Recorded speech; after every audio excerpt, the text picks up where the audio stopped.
All right, it's a cool, gorgeous Monday morning, and we're gonna get to work on this bamboo job. First time out with the new machine. We're gonna mulch all this up. We got a tree service here that I'm working for. It's Brown Hound tree service. They're over there working on the magnolia on the front right now. And what we're gonna do is, since there's a fence line right here, and there's a yard over there, and there's another yard on that side, and I don't want to be blowing all this mulch over there, so we're going to build a little, like an 8-foot plywood wall along this back fence, and just try that out and just see if we can do this without blowing a whole bunch of stuff in the neighbor's yard and having to go over there and spend half a day cleaning. So I'm doing all this. Brown Hound is going to take out those 3 huge trees back there, and basically all these little bushes, all this stuff up through here, kind of stopping right in here, all that's gonna go. Once I get it mulching over here, I'm probably gonna grab some of that with a grapple and bring it over and throw it in the middle and mulch it up. So I'm just gonna walk around here and then have a look at what's going on.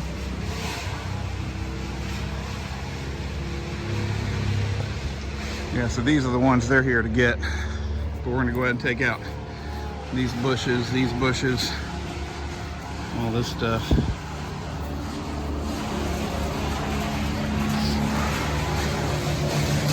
And there's the Bobcat, the grapple, and the forestry mulcher.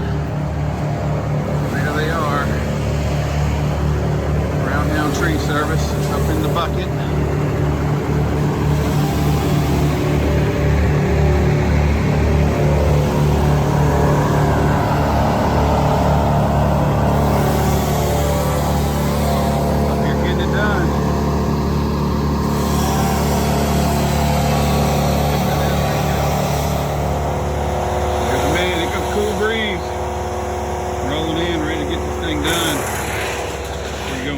Cutting out about 3 or 4 feet from there. Right, Benji? Yeah. There we go. All right, Benji's about to start cutting about a 3 or 4 foot path all the way down to the corner and around the corner, so we can put some boards as a screen up there. This is an old plum tree that is in the middle of the bamboo, and it's been choked out. But this is a good example of why, when you're running a forestry mulcher, you need to check really well on what's in there, because there's a big steel pole in here, so we'll get that out of here.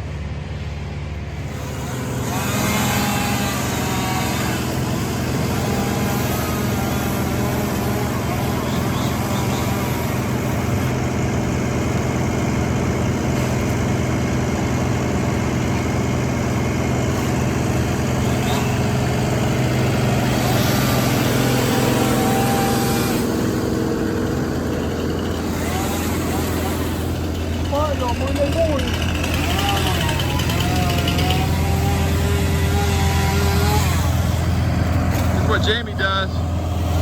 Hey Jamie, this is what he does. There.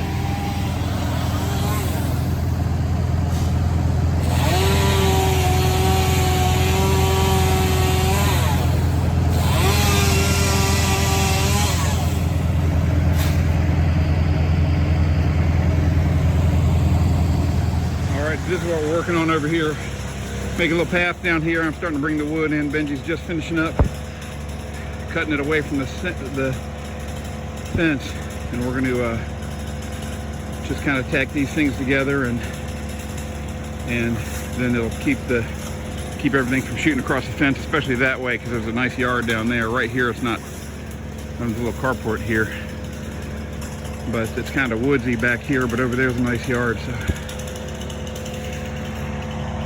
what we got.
All right, so what happened?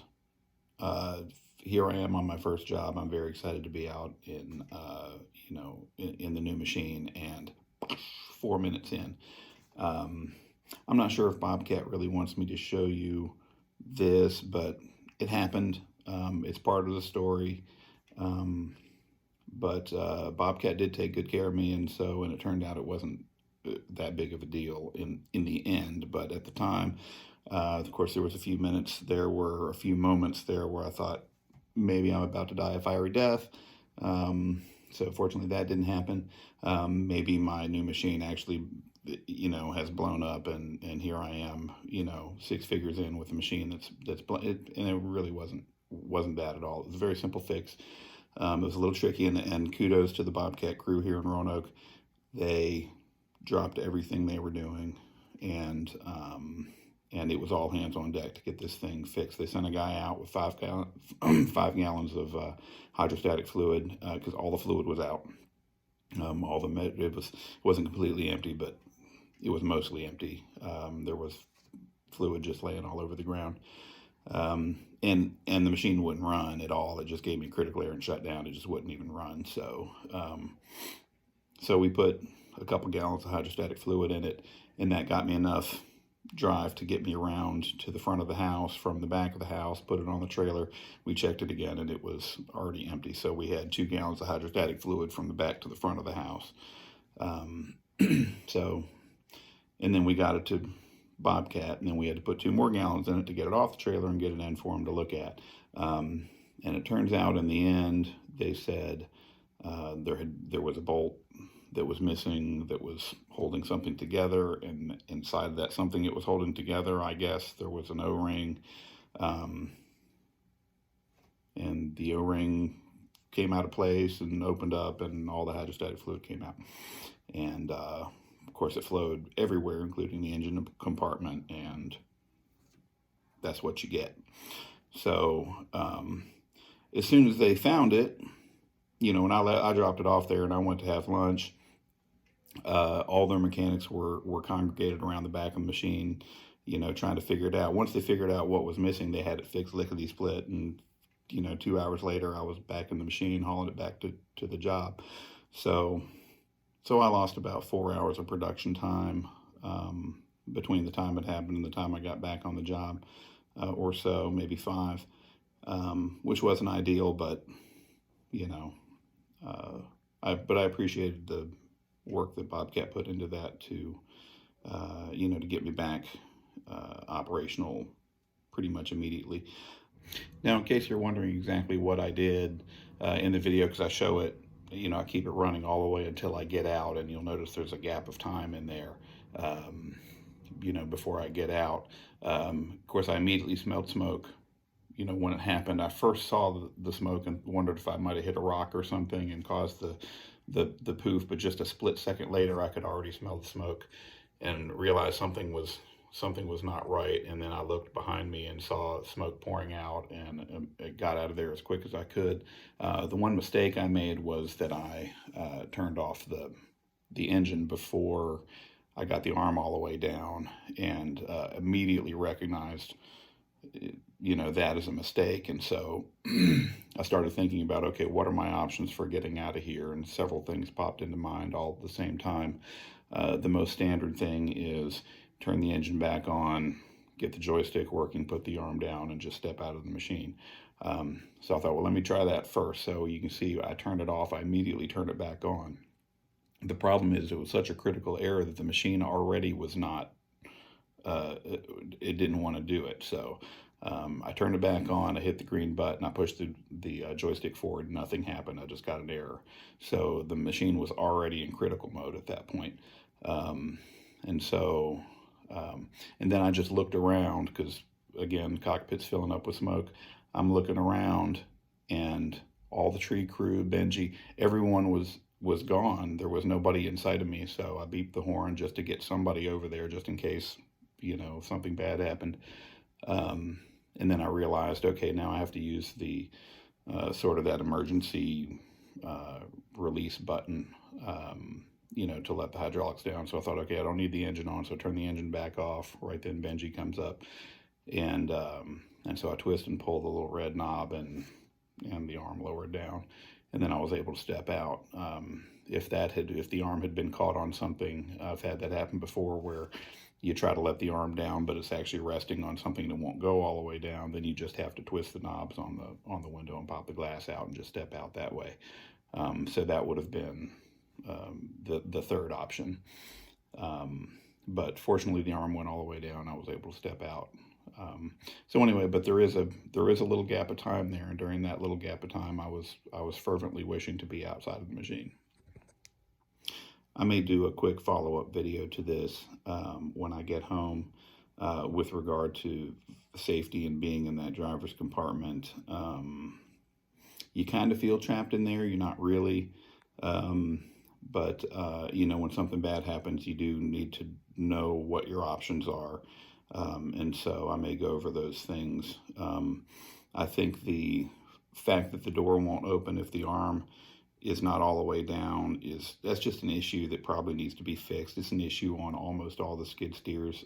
Kubota has addressed that. Volvo has addressed it. But pretty much, as far as I know, everyone else out there, it's just the arm gets in the way of the door. And so if your arm is not down, or if you can't get it down for whatever reason, then you've got to be, you know, knocking out a piece of glass or something to get out. And so so I may address that in more detail when I get back to the machine. So anyway, this was a kind of a dramatic thing. It looks pretty dramatic. I think it made for a pretty good video, but you know, in the end, other than a little bit of lost productivity, it is largely a non-event. And so I'm very happy to you know, that the machine's in good shape, and I went back to work with it, and everything's been fine. So on to the rest of the video.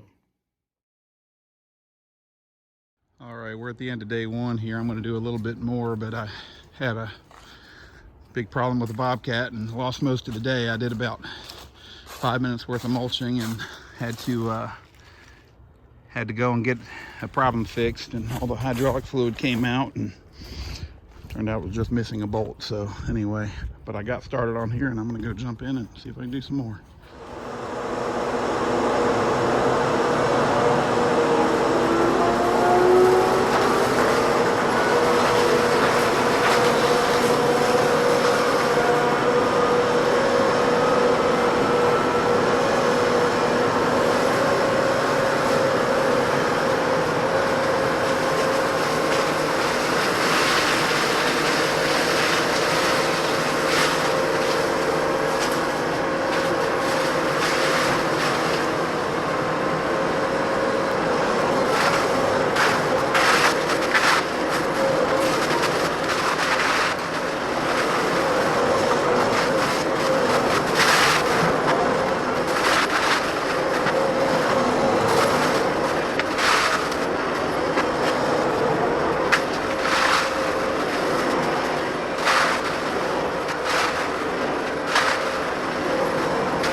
ain't getting much time here at the end of the day, so I basically just got a main path cut through this thing, but I cut probably at least half of it, maybe close to 2/3 of it. There's more stuff over to the right that I got to hit from the yard side. But you can see our wall back there now from all the way at the other side. But so I got to get, tomorrow I'll come in back over here and cut from the fence side and go right up there, but pointing back into that back corner. This stuff wants to fall over on you, which makes it frustrating, because every time you go in you gotta back it back out. But knocked that little plum tree down and got some of it mulched up, some of it's still laying there. But we're gonna go through and cut all this stuff. I think we're gonna cut it all by hand and throw it all over in the mulch area over here, and I'll just keep mulching stuff right over there. But not bad for only about a half hour of actual time on the machine. All right, see y'all in the morning.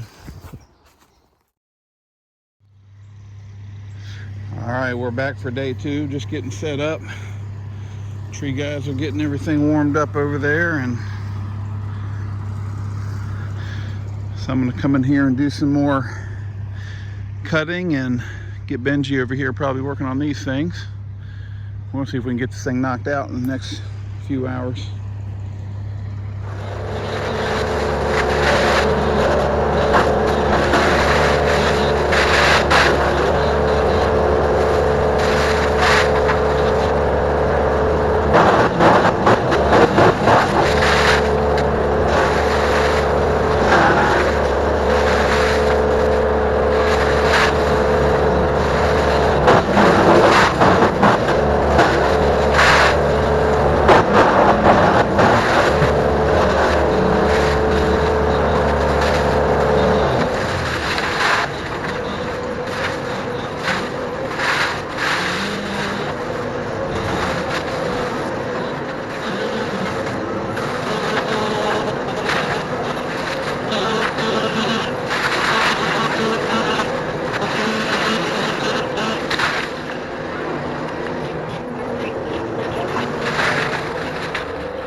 Now, the owners of Brown Hound Tree Service, Carrie and James, they actually have quite a passion for wood, so they don't just cut down the trees and dispose of them. They actually run a salvage business in addition, and they've got a website out there called heartwoodtreesalvage.com. I'd recommend you go out and have a look at it. They do some beautiful work. So they collect and categorize. They actually mill their wood, and they have it, have it at their shop, and they provide it to all sorts of local craftsmen, artisans. They make a lot of donations to causes that need wood, and so so that's a big part of what they do, because that's what really that's what really kind of drives them. And so here, this particular piece of tree that they're working on here is a hemlock, and so they wanted to add that to their collection, and so that's what they're doing. In fact, as I was going to load out my grapple, the last thing I did before I left the job was picked up about a 12-foot section of this particular tree and loaded it up on their trailer so they could take it back, and now it's part of their inventory. So anyway, I'll put the link in the description, but heartwoodtreesalvage.com, definitely check that out.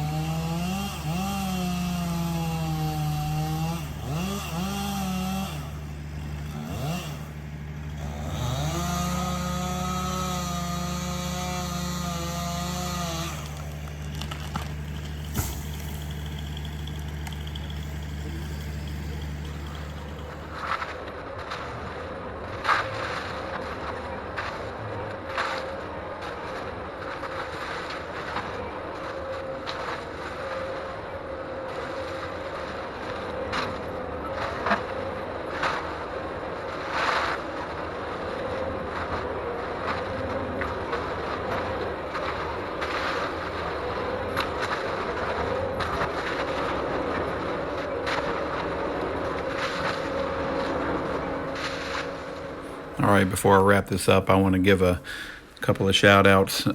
Just want to thank, first of all, I want to thank Dan Muns at Cimarron Excavating and Grading LLC, an associate who was just a consummate professional and all around good guy. He's the one that got me hooked up with the POFs in the first place to get on this job. So I just really appreciate that, and I want to mention him. If you need some real excavating done, that's your guy right there, Dan Muns. Also just want to say a big thank you to Brown Hound Tree Service. These guys were just a joy to work with. They're just really professional, but you just feel like you're working with just really good, normal people, and it was really fun working with a crew of this size, and boy, we got a lot of work done in a short amount of time. Carrie and James Poff, the owners, and Jamie, David, Ricky, Mike, Brianna, Andrew, Devin, and Sam. Just enjoyed meeting all of y'all, and I hope we can work together again real soon. But again, Brown Hound Tree Service, brownhoundtreeservice.com. I'll have that link in the description as well. If you need tree services done in the Roanoke and surrounding area, just definitely check them out. And if you need some mulching done, maybe I'll be there too. So here I'm doing the sort of the final back drag on it, and by golly, I think it looks pretty good. I wouldn't have minded maybe going over it one more time, but they had these two big trees rigged up and ready to go. So basically, I was trying to get this, get the space cleaned off, because they're going to drop those trees right in here, and so. So anyway, I was kind of getting a kind of final prep for that, and then, they already had it limbed up and rigged up, and so we just hooked up to the Bobcat and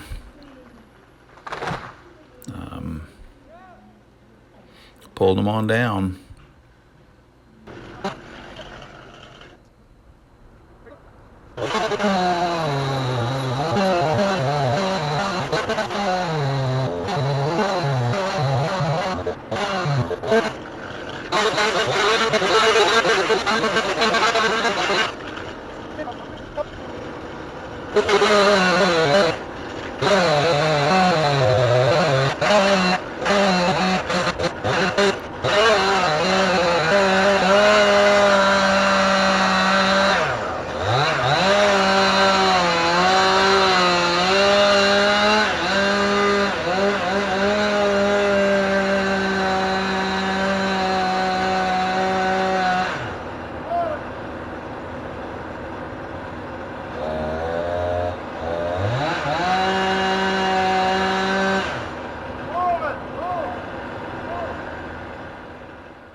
Well, if you've hung in there this long, I really appreciate it. Thank you so much for watching. If you would, please hit like and subscribe, and see you again on the next job. Thanks so much.